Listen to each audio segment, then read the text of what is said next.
Hi guys, welcome back to my channel. It's your girl SimplyKay, back with another video. Today's video is part 2. This is the real Q&A, I promise. I'm not gonna go off on a rant, but I feel like talking about it also makes me feel a little bit better. And honestly, I'm still kind of like going through what I'm going through. So, well, working through what I went through. So if you are new, thank you for tuning in. If you're a returning subscriber, hey girl, hey. And without further ado, we're gonna hop right into this question and answer. Don't forget to like, comment, and subscribe, and let's get into it.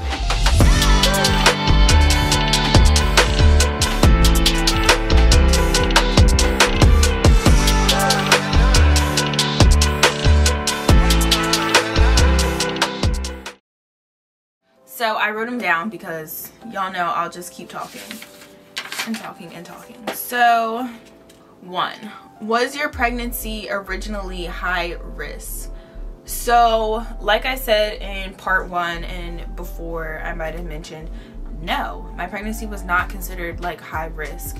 I'm 25, I'm healthy otherwise, I don't have any medical issues, but 1, being African American, and 2, having a family history of high blood pressure put me at risk for preeclampsia. So my doctor did put me on aspirin prophylactically or for prevention at 12 weeks, and that's supposed to help like decrease the chances of you having preeclampsia. But I guess I ended up literally just developing preeclampsia one day, and then it worsened into HELLP syndrome. So no, my pregnancy was not originally high risk. 2, how are you doing mentally? I think I'm doing good for like considering everything. I am kind of still battling with a lot of emotions and trying to figure out the best way to get to where I need to be. Like, I'm doing well. I don't have any like bad thoughts or anything, but mentally I'm still battling a lot, and I'm battling my experience that I went through. I feel like my pregnancy was like, it was pretty rough, and my birth experience was highly traumatic for me. So that I'm still dealing with. I'm still trying to cope and come to terms with everything. And it's kind of hard when you don't have someone who's been through it. So like talking to other people online and stuff, and like Instagram, like I follow a page that like a lot of girls have, or women have been through HELLP syndrome or preeclampsia, or have had babies preterm, and that really helps. But honestly, it's really hard to like be around and talk to like friends, family, and stuff who just don't understand. Like my husband understands because he was like going through it, but still the fact that it was me like physically dealing with everything, and I don't have anyone who really like truly understands that's been like the hardest mentally. And like I feel like whenever you go through anything, people are just like, oh, like things will get better, like next time, blah blah blah, or you know, you gotta take it one day at a time, or at least you survived, or all this like these things that people just say. It doesn't make you feel any better. Like I know that like I know that we are well, we are both alive, like we made it through. I understand things could have been worse, but like I'm still acknowledging my experience and what did happen to me. So I can't just wipe it away because, oh yeah, we survived. Like, yeah, we did. I thank God that we did, but I still have those feelings that I have to battle with and come to terms with, and like so that I can just move on and, you know, it not affect me like it does mentally. So things are okay. I would say I'm good. I talk about it, which is good. I remember when I first experienced it, like it didn't hit me till like a few days after like what all happened to me. But other than that, mentally I'm doing okay. Yeah, I wouldn't say that I'm like going through it or anything. It's just like in a therapeutic way, I'm trying to get through the experience so that I don't have like negative feelings towards pregnancy and birth and all that, because honestly I have more negative feelings than positive feelings towards it, so, which is like understandable. I went through a lot, so that's how I'm doing mentally. But I am fine. I am still as motivated as ever. I'm being positive. I'm staying in my word. And that's, yeah, I'm doing good mentally. I'm doing as good as I can. Next question, how was your C-section experience, recovery time, and like your scar and everything? So I did not want to have a C-section. I don't think anyone does, but obviously I had no choice. I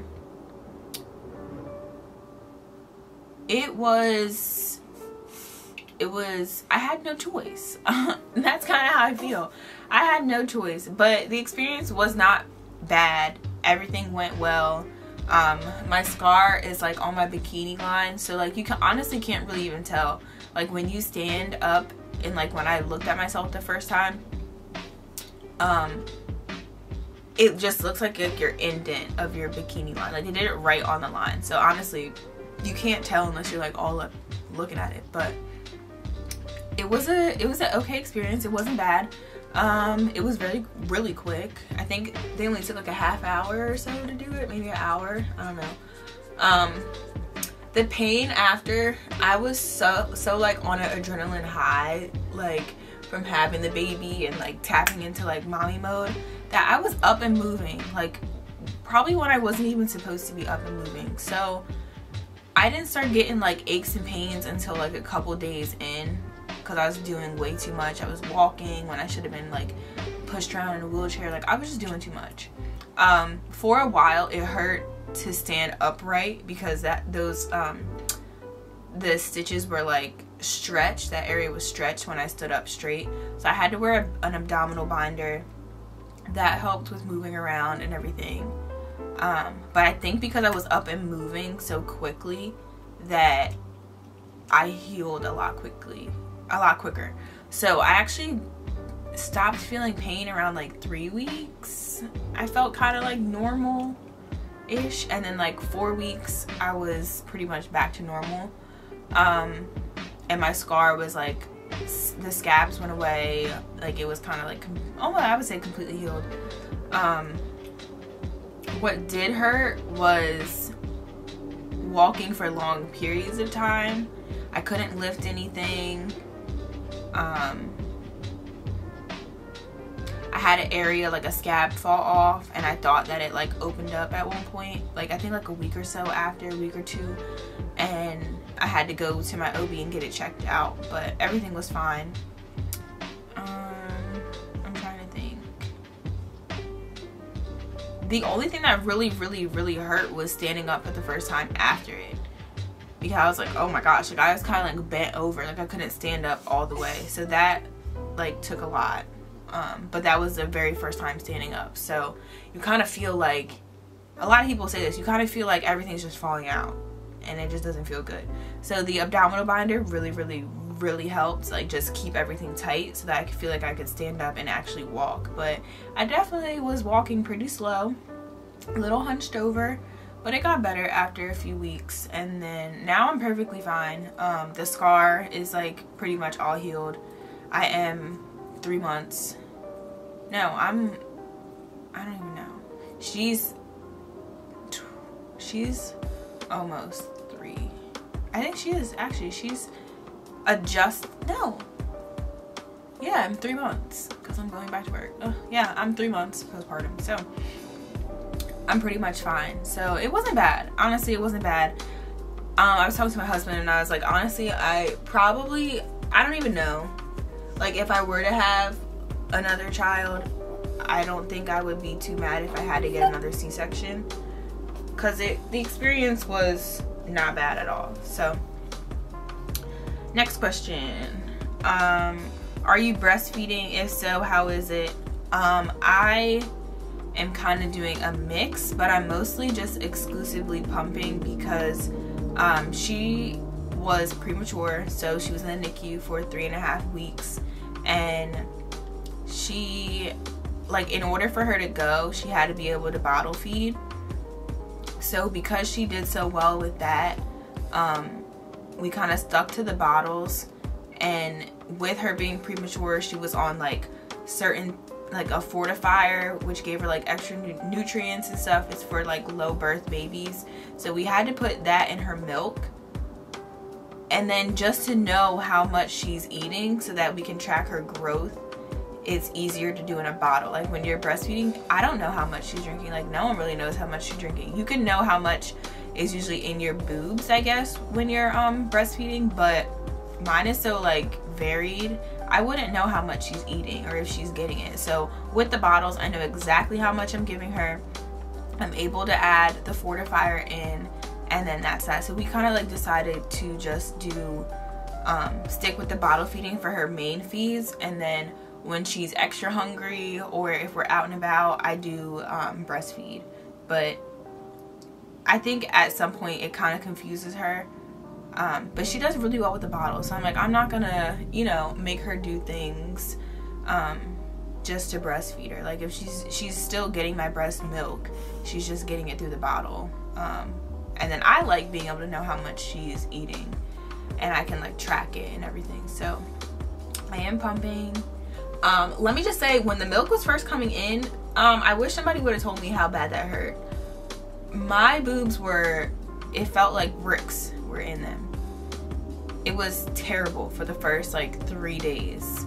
Once that went away, then it was fine. But that first couple of days when your milk is coming in, ice packs, massager, all that is needed because it hurt very, very bad. Like, engorgement is really real. It was painful. I remember walking around with just ice packs, just my boobs were like up to here, just a complete rock.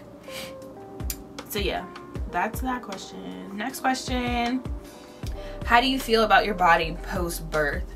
So pre-birth I was 135, and at the end of my pregnancy I was 176, I want to say. Yeah, I think I was 176. A few weeks after, I think I had weighed myself, and currently right now I'm 157. I don't really care about my weight, like the number. I'm not really like a stickler on how I look because I just had a baby. Like, I have a whole human. Like, I had a human in me, and I'm not obsessed about my weight and what I look like. As far as like looking at myself, I mean, I have some stretch marks. My stomach is not as bad. It's just like a little pouch, but like breastfeeding helps you lose weight quicker, so I think that's what helped me kind of like snap back in a way. But I'm comfortable. I have stretch marks. Like, it is what it is. I don't want to get too like caught up on like appearance and everything. No, my body's not how it was before birth, but like, it's to be expected. I had a whole baby, so I feel good about my body. I started working out. I'm kind of just working out to feel good, like not necessarily to attain this image that I'm going for or this number on the scale. Like, that's not kind of like what I'm worried about. I'm just worried about just being healthy, that's all. So that's how I feel. What did it feel like meeting your daughter the first time? So that was emotional. Wasn't the normal way of you meeting your child. Usually you have your baby and they're put right on you. I did not get to see my daughter until 24 hours after she was born, almost. So that was very stressful. And I had to be like wheeled up to her, and she was in the NICU. So the first time of me seeing her, she's in the incubator and hooked up to all this stuff. So it was very emotional seeing her for the first time. It did kind of feel like a disconnect because after the C-section, like waking up and there was no baby, and then I see this baby, and you're supposed to like connect like oh, I gave birth to this baby. Like, I don't know. It just kind of was like a disconnect. Like, obviously, I know that she's mine. What's the matter? So, obviously, I know that she's mine. Like, that wasn't the case. But it just felt like there was a disconnect. So, I really had to work on, like, bonding and being with her as much as I could and being involved. Because I feel like that experience kind of got ripped away from me. Like, that initial connection that you get in the first couple of hours that your child's born. So I was just like, she was the cutest little, like, she was tiny. She's only 3 pounds and a couple ounces. So when I saw her, I was like, whoa, she's literally the tiniest thing. But she was so cute. I think, yeah, I was able to hold her, and it was just like unreal. Like, I was like, I cannot believe that this is my daughter. So it was nice. It was just, you know, that initial disconnect, but actually seeing her, it was unbelievable to be like, that is the human that we made. It was crazy. And to see her, like, seeing my husband hold her, it was just kind of like surreal. So that was that. How was adjusting to being home after being in the NICU? Girl, I was ready to go. I spent every night in that hospital, every single night. And I feel like, I didn't know if they thought we were crazy or what. Because I felt like they wanted us to go home.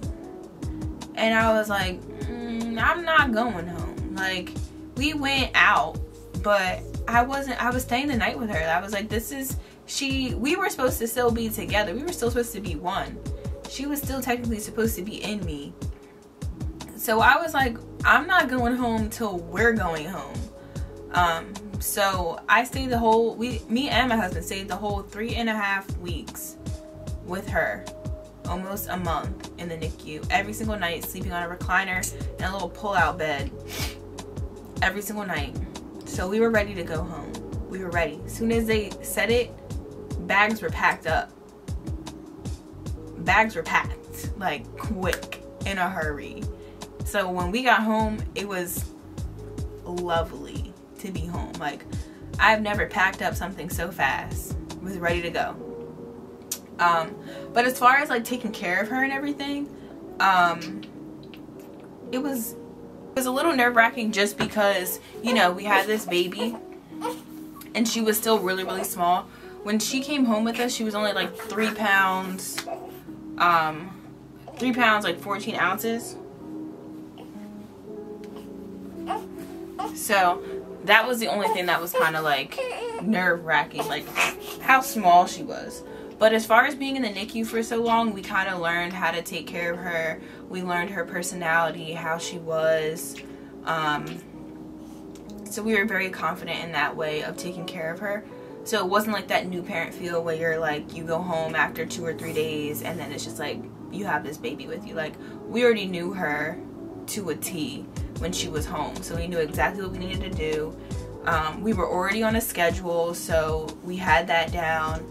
And then when we were in the hospital, once we learned like how to do everything and the order to do everything, we were pretty much doing everything, and the nurses were just coming in to be like, are you okay? Or the doctors were coming in to say like their updates, changing like what they needed to do, doing stuff like medically, but we were doing everything hands-on. So we took that initiative while we were in the NICU to do everything so that when we were home, we wouldn't have that problem. So of not knowing like what to do or being nervous on how to like take care of her. So the only thing that was a little bit nerve-wracking was like holding her and positioning her because she was so tiny. 3 pounds 15 ounces. She was tiny. So now that she's bigger, she's almost 8 pounds now. Now that she's a lot bigger, it's just like no issues at all. But that was the only thing when we came home. So the adjustment was great. We were very much a team taking care of her, which is what we were doing in the hospital. So nice, smooth adjustment, I would say. Next question, did you experience postpartum depression? So I wouldn't say that I experienced postpartum depression, but I was really, really scared that I was. And I was like really, I was talking to my husband, I talked to my mom, I like mentioned it to a couple people, like my best friend, my mother-in-law, that I was nervous.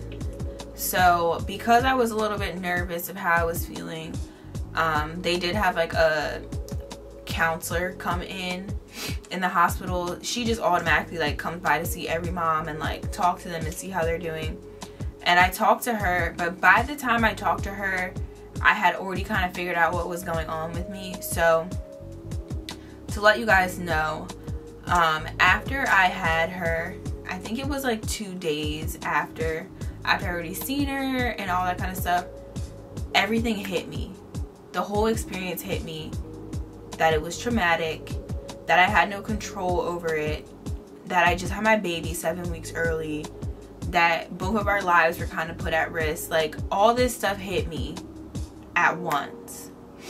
So 2 nights after having her, or 1 night after, I don't know exactly, after seeing her,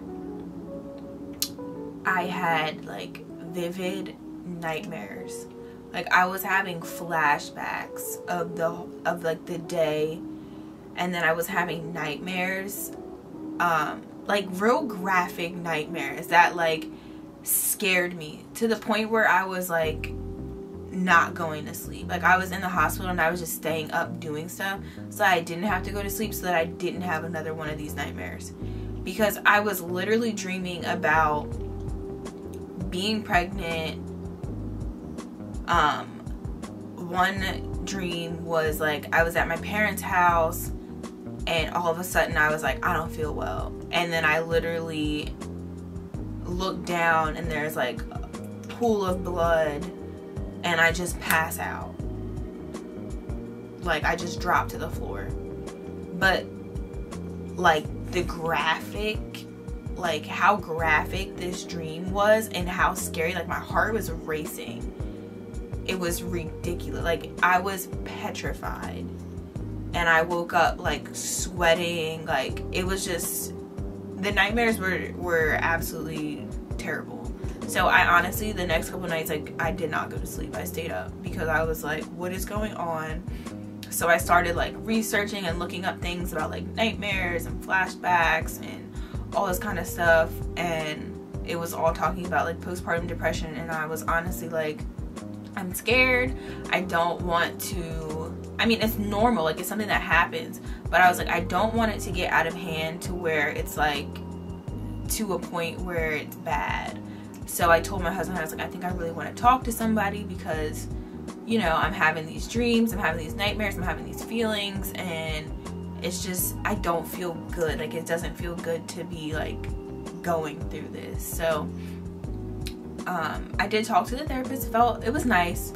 By the time she came, I was already like realizing that it was not postpartum. It could have been like part of postpartum depression, but I think it was more so like the situation hitting me and me realizing everything that I just went through and everything that just happened. Because after I like sat with everything and talked it out with people a couple times, I felt so much better and I didn't have the nightmares or flashbacks anymore. So I think it was just the experience itself finally hitting me. But other than that, when I was home, currently now, like, I haven't experienced anything and I've been fine mood-wise and everything. So that's that. The next question is, do you want more kids? Honestly, that question really stresses me out. And just like a tidbit, like a side conversation, it kind of irritates me, not the person that asked me this question, but it kind of irritates me that people are always asking like the next. So for example, you get married, or you get married. Oh, when are you gonna have kids? Or you are married and you don't have kids. Oh, what are you guys waiting for? Why don't you have kids? Like, not knowing if that person is like struggling to get pregnant, can't get pregnant, doesn't want kids. Like, I feel like people are always asking like the next, instead of just like, can I enjoy, like people were asking us when we were having kids like a month after we were married, can we like be married? I don't know, like I don't know if anyone feels that, like people are always trying to like rush you doing stuff. And then like having her, my experience was traumatic. I know that people don't understand how traumatic it is, and like me and my husband talk about that all the time. Like no one really understands like what we went through. Like we're the only ones that really understand like how serious it was, how traumatic it was for both of us. Like no one understands that but us and like other people who have went through it. But for people to ask me, and I've had a couple people ask me already, like, when's the next one? Like, what? I just don't understand. Why? One, aside from my traumatic experience, I'm gonna give you the benefit of the doubt that you just don't understand that I had a traumatic birth experience. I'm just gonna put that to the side. I just had her. Like, she is just now 3 months old. Why are you asking me when the next child is? Like, huh? Let us enjoy her. Like, you know what I mean? Let us enjoy the moment that we're in. I think we're just like in such of like a world that is just so like the next thing, like you just want the next thing, or like to see the next thing. Like, let's just enjoy the current place that we're in, you know what I mean? But to answer the questions, it makes me sad when people ask me that, because like I was saying, like with how I'm doing mentally, like I don't know. No one else was rolled back to the OR on that table. No one had to like sit there and see their child be intubated and poked and prodded and see their child through a glass. Like no one had to do that. So to ask me like if I want to just jump back into it and have another one, like it honestly, like I don't even know if it hurt. Like it hurts my feelings, but like I don't know, it just makes me like uneasy, because I'm still trying to process my experience and my feelings. And I already told you guys, like I kind of have negative feelings towards, you know, doing this again and getting pregnant again. I'm petrified. I feel like if I were to get pregnant again, I'd be scared every single day that something's gonna happen, or like the same thing's gonna happen. So I don't know, it makes me real uneasy. So I kind of just been telling people like, don't ask me that, like that I know, like please don't ask me that, because it honestly makes me very emotional. And I don't know, I just don't, I'm still working through that, and I'm accepting that. And even my husband's like, I don't know, like let us just, you know, see how it goes first. But like I have to wait a couple years anyway, because I have like a high risk of like everything happening again. So I don't know, to answer that question. I don't know. Do I want more? Like we wanted 3 kids, but like one, it's what God wants, it's what's in like his plan. Like he might only have us having 1 child, he might have us having 5, like who knows? Like it's not our decision whether or not how many kids we have. So whatever is in God's plan for my life is what's gonna happen. I don't want to say like definite things anymore, because you just don't know, honestly. Like yeah, you can have feelings and like want stuff, but I'm not gonna be like, I'm gonna have 7 kids. Like you don't know that. But I don't know if I want to do it again right now. I would say no, I don't. But like I said, I'm still working through things. So that's that. Next question, how has your relationship changed since having a baby?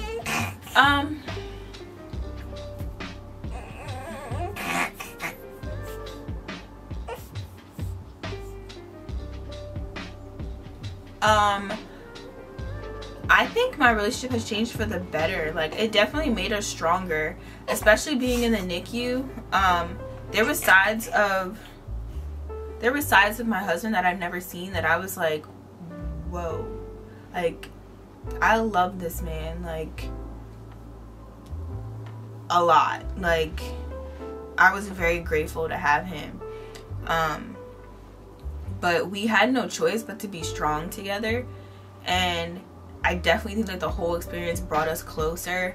Like, we really had to lean on each other because it was our child. Like, our child was like fighting for her life, like just trying to survive. Like, she didn't ask for any of this. So yeah, it was just like we had to, like, his strengths and weaknesses came out, and my strengths and weaknesses really came out. And being through everything that we went through, when he was weak, I was strong. I was strong for him. I helped him like work through things that he was going through. And when I was weak, he was strong, and he was helping me get through things that were like bringing me down. And it was like, this whole experience definitely brought us together. Parenting has been just like a beautiful thing. We have been such a team, which I think is like so important in a marriage. I don't feel like I do everything or he doesn't help me. He doesn't feel that way. Like, we definitely do everything as a team, so that like if one of us is tired, like, I'll pick up a little slack. If I'm tired, he'll pick up slack. Like, we definitely been very, very team oriented when it comes to taking care of her and just adjusting to the new lifestyle. Like, it's a lot to adjust to, but we've been together for like 6 years, so we kind of already know each other very, very well. But this experience definitely like tapped into some new areas, and definitely helped us like learn more about each other, because this was something new. Like, not every day you go through a traumatic experience. So that was our like first real hard experience together. So I think we both learned a lot about each other, and learned like how much we have to stick together and be there for each other through the good times and the bad, like we said in our vows, through sickness and health, for sure in that case. So we definitely are a lot closer, and everything is good with us. I love my husband too. And seeing him as a dad, attractive. Let's just leave it at that. How much sleep do you get a night? Not as much as I was getting, honestly. I used to sleep for like 8 to 12 hours, but now I think on a good night I get 5 hours. It depends how much she sleeps for, but she does eat every 3 hours. But the way we alternate our shifts kind of allows both of us to get at least 5 hours of sleep. So I would say 4 to 5 hours of sleep a night is what I'm getting. Not good, but I do take naps kind of during the day when she naps, so that's that. But as far as like uninterrupted sleep, like 4 to 5 hours, and then I nap throughout the day when she naps. How have you been dealing with letting people visit or taking her out? Since she's a preemie, she's still at risk for like a lot of things. She did just get her shots. So we've let like grandparents have came over and held her. That's the only people that have held her. But we have just now like let people like come over to look at her and see her. And maybe when she gets her next set of shots, we'll be a little bit more like letting people hold her and stuff. But if people hold her, they have to wash their hands. They have to, you know, we have like things that they can wear so she's not touching their clothes. But yeah, that's we were very, very strict when she first came home, because being in the hospital for 3.5 weeks, we're not going back. So we kind of were very, very strict on letting people come over and her going out. She's only been out like to the doctor's office, and we took her to Target once. But I really don't like to take her out because I just want to protect her and not get her sick, especially with everything going on. So that is that. Next question is, are you going back to work? Sadly, I am. I go back to work the end of September, and I'm basically going to be doing like day shift and then some night shifts so that I can be home more with her. I don't know how it's gonna work. I'm kind of flipping back and forth between days and nights, which a lot of people say is really hard, but I'm kind of not really getting sleep now, so we'll see how that goes. But I wanted to do night shift a little bit more so that I can be home with her, and my husband's gonna do his paternity leave when I go back, so we don't have to worry about people watching her or anything yet. But yes, I am going back to work, sadly. What has been the biggest adjustment? I guess honestly, adjusting to not just living for yourself and doing what you want to do and being able to do what you want to do. So finding time for myself and self-care, like I actually have to like put in effort to figure that out, and like working out and stuff, because right now everything revolves around her. We are on her schedule. She gets what she gets when she wants it, because that's like, we're catering to her right now. That's basically how this stage is going. So that has been the biggest adjustment, like not being able to just go out and do something. Like we have to think about her first for everything. So finding time for myself and still keeping up with like my self-care, working out, going out with friends, seeing family, that has been the biggest adjustment. But everything's been well. We've been doing good so far, and you know, she's been doing good. She's growing very well, so that's all we can ask for. And that is all the questions. Someone asked too, like a lot of people always ask about like postpartum hair loss. I haven't experienced anything that I know of, so I don't think that I had any hair loss, honestly, from postpartum. Maybe it'll come later. I don't know when the timeline of that like shows up, but not that I've noticed. No, I think my hair actually grew a lot more. So yeah, I don't even know what time it is. Oh, it's almost time for her to eat. So that is all I have for you guys. I hope that you enjoyed this video. If you have any more questions, just comment them down below. Maybe I'll do a part 2. But thank you guys for watching and tuning in. I love you guys so much, and I will see you guys in my next video. Bye guys.